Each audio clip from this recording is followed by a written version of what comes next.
ராஜமன் sir ரொம்ப சிம்பிளான விஷயம். இன்னைக்கு வந்து ஒரு டைட்டானிக் ஷிஃப்ட், அது டிக்டானிக் ஷிஃப்ட்னு சொல்லுவாங்க, அது மாதிரி ஒரு பெரிய ஷிஃப்டாக இந்த அரசியல். ஏன்னா அமைதியாக இருந்த திரு ஓ பன்னீர்செல்வம் காலம் பதில் சொல்லும், பொறுமையாக இருப்போம்னு சொன்னவர் இன்னைக்கு தடாலடியாக தலைப்பு செய்தியாக மாறுறாரு. காலையில் ஒரு வாக்கிங்கில் சந்திப்பு, மாலை ஒரு சந்திப்பு, மதியம் வந்து இது வேண்டாம் பாஜக கூட்டணி இல்லைன்னு சொல்லக்கூடிய விஷயம். கடுமையான சாடல்கள் பாஜக மீது, குறிப்பாக மொழி மும்மொழி கொள்கை, சர்வசிக்ஷா அபியான் போன்ற விஷயங்கள்ல இருந்து கடுமையான கூட்டணிகள் மாற்றம் வரலாம், பொறுத்திருந்து பாருங்கன்றார். ஒரு பக்கம் தொடர்ந்து பேசப்படக்கூடிய விஷயம், இந்த பக்கம் விஜய்க்கு அவர் கொடுக்கக்கூடிய கான்டாக்ட் சர்டிஃபிகேட் நன்றாக செய்கிறார் அப்படின்லாம். இதெல்லாம் நம்ம சுற்றி பார்க்கும்போது ஒரு என்டிஏக்கு அழுத்தம், எடப்பாடிக்கு அழுத்தம், பாஜகவினுடைய பிளான்ஸில் இது ஒரு சின்ன பிளாட். எப்படி இதை நம்ம புரிஞ்சுக்கணும் முத கட்டமா அப்பாஸ்? ஜெயலலிதா அவர்களுடைய மறைவுக்கு பின்பு மட்டுமல்ல, அவர்கள் வாழுகிற காலத்திலேயும் வழக்கிற்காக சிறை செல்கிற காலத்திலேயும் முதலமைச்சராக அவருடைய நம்பிக்கைக்குரிய ஒரு இடத்திலே இருந்தவர் ஓ பன்னீர்செல்வம் அவர்கள். அவர் வந்து ஒரு இடைக்கால முதலமைச்சராக அதிக நாட்கள் இருந்தவர் என்கிற முறையில் பாஜகவை நம்பியதற்காகத்தான் அவர் மீது சசிகலா முதல் முறையாக முரண்பட்டார்கள். மெரினா கடற்கரையில் நடந்த ஜல்லிக்கட்டு போராட்டத்தில் உசாமா பின்லேடனுடைய முகமூடி அணிந்தவர்கள் சில பேர் ஊடுருவி விட்டார்கள்னா அவர் சட்டப்பேரவையில் பேசினார். அப்ப பாஜகவின் பக்கம் இவர் சாய்ந்து விட்டார் என்று ஒரு கோபம் தான் சசிகலா அம்மையாருக்கு வந்து ஒரு மாற்று ஏற்பாடை செய்ய வேண்டிய ஒரு சூழலுக்கு போனது. அவர் தன்னையே முதலமைச்சராக்கி கொள்வதற்கு, பொதுச் செயலாளராக்கி கொள்வதற்கு முயற்சி செய்தார். அவர் மீதும் அந்த வழக்கு தண்டனை பாய்ந்த போது எடப்பாடி வந்தார். அப்ப ஏறத்தாழ பாஜகவை ஆதரித்த ஒரே குற்றத்திற்காக அல்லது அதே ஒரே பாவத்துக்காகத்தான் அவர் அரசியல் இருந்து இவ்வளவு பெரிய பின்னடைவுக்கு தள்ளப்பட்டிருக்கிறார். அதற்கு பின்பு பலமுறை அவர் காம்ப்ரமைஸ் ஆனாலும், இணை ஒருங்கிணைப்பாளராக இருந்து பயணம் செய்தாலும், அவரை வந்து அதிகாரத்தில் இருக்கிற போது பயன்படுத்தி கொண்டு அதிகாரமற்ற ஒரு காலகட்டங்களிலே அவரை புறக்கணித்து வெளியே தள்ளினாங்க. அவர் மேல வந்து அந்த கட்சியினுடைய நிர்வாக கூட்டத்தில் தண்ணீர் பாட்டில எல்லாம் வீசினாங்க அவர் மேல. அவரை புறக்கணித்தவர்கள் யார்? இந்த பக்கம் நம்ம அப்படியே பார்த்தா தலைமை கழகத்துள்ள போறாங்க. அதிமுகவினுடைய பார்ட்டி ஆபீஸ் உள்ளே அவ்வளவு பெரிய சிக்கல் நடக்குது, குற்றங்கள் அப்படின்னு கேஸ் எல்லாம் ஃபைல் பண்றாங்க. அதுவும் ஓபிஎஸ் தானே பண்றாரு. முதல் கட்டமாக அவர் செய்யல, எதிர்வினை ஆற்றினார். அவர்கள் செய்ததற்கு அவர் எதிர்வினை ஆற்றினார்.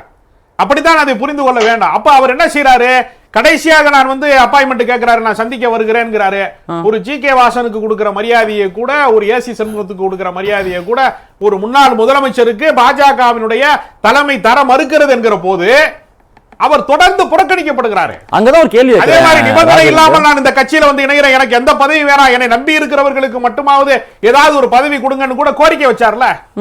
அப்ப எதுவுமே செவிமடுக்கல, எந்த பக்கமுமே நீங்க வந்து அவருக்காக யாருமே வந்து எந்த அசைவுமே கொடுக்கல, எந்த இசைவையுமே தெரிவிக்கல. அப்படிங்கிறப்ப தப்புவதற்கான எல்லா வாசல்களையும் அடைத்ததற்கு பின்பு ஒரு பூனையை எதிர்கொண்டால் அது புலியை. நான் திரும்பி ஒரு கேள்வி வைக்கிறேன் ராஜகம்பீரம். இந்த பக்கம் நாங்க இணையறோம் எல்லாம் சொன்னாலும் இன்னும் ஒரு அமைப்பாகவே இருப்பது, அதுவும் உரிமை மீட்பு அதிமுக எங்களது, நாங்க தொடர்ந்து கேஸ் இருக்கு, சுப்ரீம் கோர்ட் வரைக்கும் ஹியரிங் இன்னும் பெண்டிங்ல இருக்குன்னா எடப்பாடியார் மனநிலையில எப்படி நீங்க சொல்லக்கூடியதை ஓவர் நைட் எல்லாத்தையும் சேர்த்துட்டு ஒன்னு சேர முடியும்? பேக் டிராப்ல பார்ட்டி ஆபீஸ் அட்டாக் இதெல்லாமும் இருக்குல்ல. இருக்குங்க. சமரச பேச்சுவார்த்தை நடத்தி வழக்கை வந்து வாபஸ் பெற வைக்க முடியும்ல. தீர்க்க முடியாத பிரச்சனையாது. சர்வதேச போர்களே ஓய்ந்து போகிறது. இதென்ன பங்காளி சண்டை தானே? நேற்று வரைக்கும் பன்னீர்செல்வமும் எடப்பாடி பழனிசாமி ஒன்றாக பயணித்தவர்கள் தானே. தீர்க்க முடியாதா? வழக்கை வாபஸ் பெற வைக்க முடியாதா? முடிவுக்கு கொண்டு வர முடியாதா? இவரை வேண்டாம் என்று புறக்கணிக்கிறார்கள். அவருக்கு வேறு எல்லா பாதையும் அடைக்கப்படுகிறது. அப்ப அவர் என்ன செய்வாரு? அவர்னால அவருக்கு மாற்று பாதையாக இருக்கிறப்ப அவருடைய மகன் வயது ஒத்திருக்கக்கூடிய விஜயோட போய் இனிமே இந்த வயசுக்கு பின்னாடி கூட்டணி போய் தன்னை நம்பி இருக்கிறவர்களுக்கெல்லாம் சட்டமன்ற உறுப்பினர்களை பெற்றுத்தர முடியுமா இனிமே? அதனால அவர் வந்து இன்றைக்கு முதலமைச்சரை சந்திக்கிறார்னா அவரு ஒரு முன்னாள் முதலமைச்சர் இன்னாள் முதலமைச்சரை சந்திக்கிறார். அவருடைய தகுதிக்கு, அவருடைய உயரத்திற்கு யாரை சந்திக்க வேண்டும் என்பதை அவர் தீர்மானிக்கிறாரு. இதை எப்படி குற்றம் காண முடியும்? நீ வந்து அவர் ஏதோ திமுகவுக்கு போனதுனால ஒரு பெரிய துரோகம் பண்ணிட்டாருன்னா, திமுக இருந்தாங்க, அதிமுகவே வந்துச்சு. கடைசி காலத்துல, நோயுற்ற காலத்துல எம்ஜிஆர் திமுகவோடு இணைக்க வேண்டும் என்று கூட தான் ரகசிய பேச்சுவார்த்தைகள் நடந்தது. அந்த காலத்துல 2 வருடங்களுக்கு முன்பு சொல்லப்பட்ட இன்னொரு குற்றச்சாட்டு நம்ம எல்லாருக்கும் ஞாபகம் இருக்கும். பராசக்தி போன்ற படமில்லை, கலைஞர் தலைவர்ன்ற போன்ற வார்த்தைகள் சொன்னார். ஓபிஆர் அவர்கள் சட்டசபைக்கே சென்று அமைச்சர்களை சந்திச்சுட்டு வந்திருக்காரு. கிளீன் சீட், குட் அட்மினிஸ்ட்ரேஷன் திமுகவை சொன்னார் போன்ற குற்றச்சாட்டுகளால் தான் கட்சியிலிருந்து நீக்கப்பட்டார் ஓபிஎஸ். அப்படின்னா இன்னைக்கு மறுபடியும் அதே இடத்துக்கு போறாரு. இந்த பிணக்குக்கு முடிவு வராது. இவர்களுக்குள்ள கொள்கை சண்டையே கிடையாது. இது அதிகார பதவிக்கான யாரு தலைவர், யாரு முதன்மை சக்தி என்பதற்கான சண்டை தான் நடந்துச்சு. இவரும் பாஜகவை ஆதரிச்சாரு, எடப்பாடி பழனிசாமியும் பாஜகவை ஆதரிச்சாரு, டிடிவி தினகரனும் பாஜக ஆதரிக்கிறாங்க, சசிகலா அம்மையாரும் பாஜகவுக்கு ஆதரவா இருக்காங்க. யாரு முரண்பட்டா பாஜகவோட? என்ன இது சித்தாந்த சண்டையா நடந்துச்சு? ஒரு திராவிட இயக்கத்தோடு உரையாடுவது, ஒரு முதலமைச்சரை சந்திப்பது இவ்வளவு பெரிய குற்றம்னா, அதற்கு நேர் எதிர் துருவமாக இருக்கக்கூடிய அமைப்போடு இவ்வளவு நாள் இருந்ததெல்லாம் அந்த முரண்பாடெல்லாம் விமர்சனத்துக்குரியது இல்லையா? அதை பத்தி எந்த விமர்சனமே அதிமுக யாருக்குமே கிடையாதா?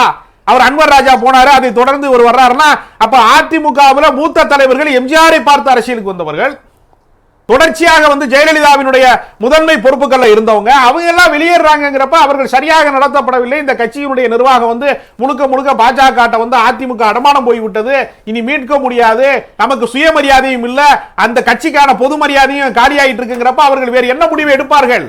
அவர்கள் எடுக்கிற முடிவு சரியான முடிவு தானே.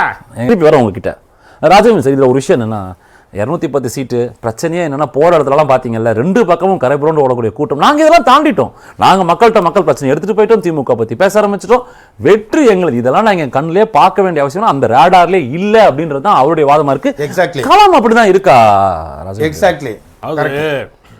அதிமுக மிகப்பெரிய கட்டமைப்பு கொண்டிருக்கக்கூடிய ஒரு அரசியல் கட்சி.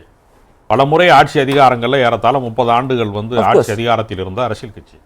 அந்த கட்சிக்கு கூட்டம் வர்றதெல்லாம் ஆச்சரியப்படத்தக்க விஷயம்னு நான் கருதல. ஆனால் வந்து என்னன்னா, ஒரு காலகட்டங்கள்ல திமுகவினுடைய எதிர்ப்பு வாக்கு வங்கி என்பது முழுக்க முழுக்க அதிமுகவுக்கு மட்டுமே வந்து சேர்ந்த ஒரு காலகட்டம் இருந்தது. இப்ப திமுக எதிர்ப்பு வாக்கு வங்கி சிதறடிக்கப்பட்டதாக மாறி தாவேகாவுக்கு போகுது, இதுக்கு வந்து நாம் தமிழர் கட்சிக்கு போகுது, வேற அணிகளுக்கு அது சிதறடிக்கப்படுகிறது என்கிற போது முழுமையான வெற்றியை வந்து இவர்களால் கைப்பற்ற முடியுமாங்கிறதுக்கு அவர்கள் கட்சியை வந்து வலிமைப்படுத்தி இருக்க வேண்டும்.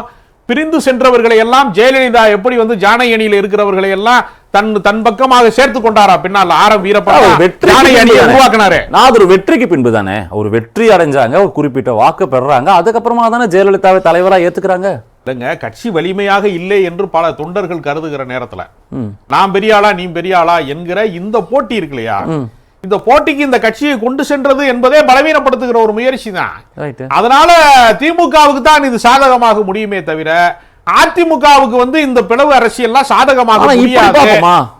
திமுக என்கிற எதிர்ப்பு அந்த ஒற்றை புள்ளியில அனைவரையும் ஒன்று சேர்ப்பது பாஜக என்டிஏ அலையன்ஸ்ல கொண்டு வரோம் அப்படின்னு சொல்லும் பொழுது, விஜய்க்கு கூட இன்னைக்கு பாத்தீங்கன்னா சில அழைப்புகள் கூட்டணிக்குள்ள வரணும்ன்ற விஷயங்கள்லாம் பேசப்படுகிறது. அப்ப இது ஒரு வலிமை, நீங்க சொல்லக்கூடிய அந்த மொத்த வாக்குகளை வாங்க முடியாதா? இல்ல, அதாவது பாஜகவோடு கடந்த காலங்களிலே அதிமுக கூட்டணி வைத்திருக்கிறார்கள், திமுகவும் கூட்டணி வைத்திருக்கிறார்கள். ஆனால் பாஜகவிற்கு கட்டுப்பட்டு நடக்கக்கூடிய இடத்துல அவர்கள் இல்லை. தங்களுடைய அணிக்கு கீழாகத்தான் பாஜக தேசிய கட்சியாக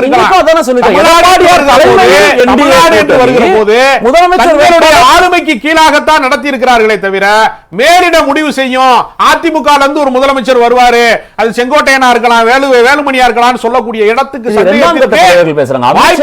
அமித்ஷாவோ மோடியோ பேசல. நம்ம அதை தானே கவனிக்கணும். பல தருணங்களை கடந்து போறோம். இரண்டாம் கட்ட தலைவர்கள் பேசுவது தனிப்பட்ட ஆட்சின்னு சொல்றாங்க. இதை விட இதை மறுக்கவே இல்லையே.